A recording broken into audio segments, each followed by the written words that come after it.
আসসালামু আলাইকুম। একটা কল রেকর্ড ফাঁস হয়েছে শেখ হাসিনার। যে সেখানে দেখা যাচ্ছে তিনি আসলে দেশে আসবেন।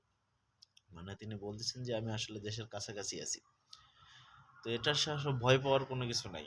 যে শেখ হাসিনা আবার দেশে আসবে, দেশে আসে ক্ষমতা গ্রহণ করবে, ক্ষম দেশের মানুষের সামনে এসে দাঁড়াবে। এইরকম সিচুয়েশন মানে সুনির্দিষ্ট কালের জন্য হবে না। মানে অনির্দিষ্ট কালের জন্য এটা হিসাব আলাদা। তার কারণ হচ্ছে এরপরে হয়তো বিএনপি আসবে, জামাত আসবে। মানুষের যে একটা প্রত্যাশা, মানুষের প্রত্যাশা যদি না পূরণ করতে পারে সেই ক্ষেত্রে হলে আসলে আসতে পারে। কিন্তু তাছাড়া এর বাহিরে শেখ হাসিনা দেশে আসবে, দেশে আসে ক্ষমতা গ্রহণ করবে বা ডক্টর ইউনূসকে যে অপমান, অপদস্থ, লাঞ্ছিত করা হয়েছে, ডক্টর ইউনূস আওয়ামী লীগের সাথে নেগোসিয়েশন করবে, করে হচ্ছে আওয়ামী লীগকে ক্ষমতায় আনান বা আওয়ামী লীগকে পুনর্বাসন করার যে একটা হচ্ছে প্রক্রিয়া সে গ্রহণ করবে, এটা আসলে অবিশ্বাসযোগ্য। এটা আসলে বিশ্বাস করার মতো না। হ্যাঁ, এখানে কিছু হচ্ছে উপদেষ্টা মণ্ডলীর ভিতরে কিছু মানুষজন আছে বা হচ্ছে বিভিন্ন এখনো দেশের বিভিন্ন সেক্টরে কিছু মানুষজন আসে বা বিভিন্ন স্বজনপ্রীতির বিষয়টা হচ্ছে প্রশাসনে, যে প্রশাসনের ভর করে উপরে আসবে। যখন আসলে একটা জিনিস আসলে মাথায় রাখেন, যখন সম্পূর্ণ প্রশাসন শেখ হাসিনার পক্ষে ছিল সেই সময় শেখ হাসিনা পালায়ে গেছে।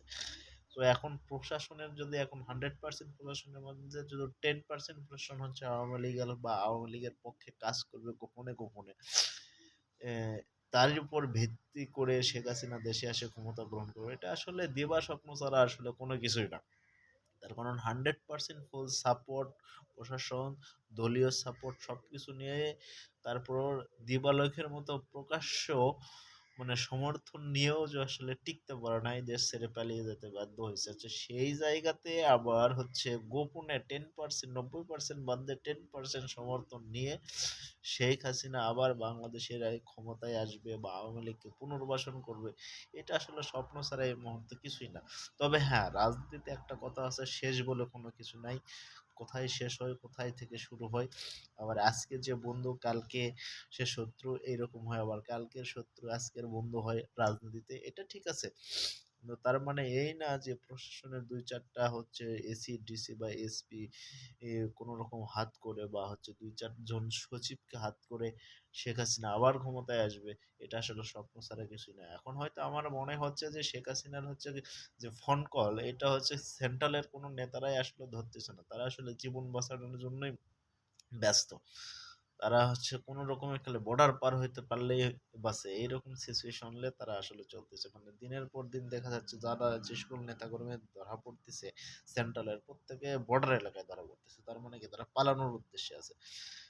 আর হচ্ছে এখন পর্যন্ত ১ মাস হয়ে গেছে সরকার পতনে, তারা আসলে সেন্ট্রালের যে একটা অফিস, সেটাই তো অফিসই খুলতে পারেনি।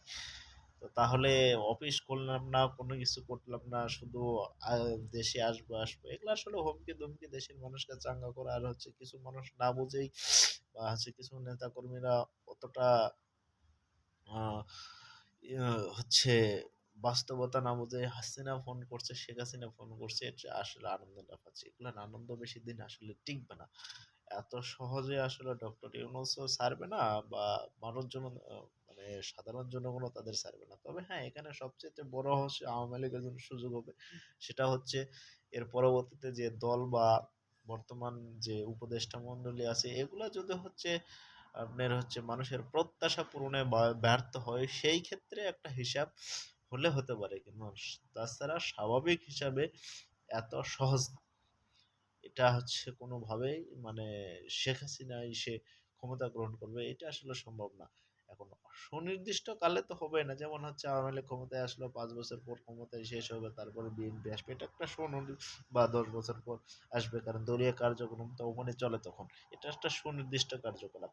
কিন্তু অনির্দিষ্ট ভাবে যে ৭৫ পরবর্তী সময় যে আওয়ামী লীগের একটা ট্রাজেডি সময় চলে গেছে, তো তার চেয়েও সবচেয়ে বড় ট্রাজেডির সময় এইবার হচ্ছে শেখ হাসিনা তৈরি করছে আওয়ামী লীগের জন্য। আর আওয়ামী লীগ সেটাই সাফার করতেছে।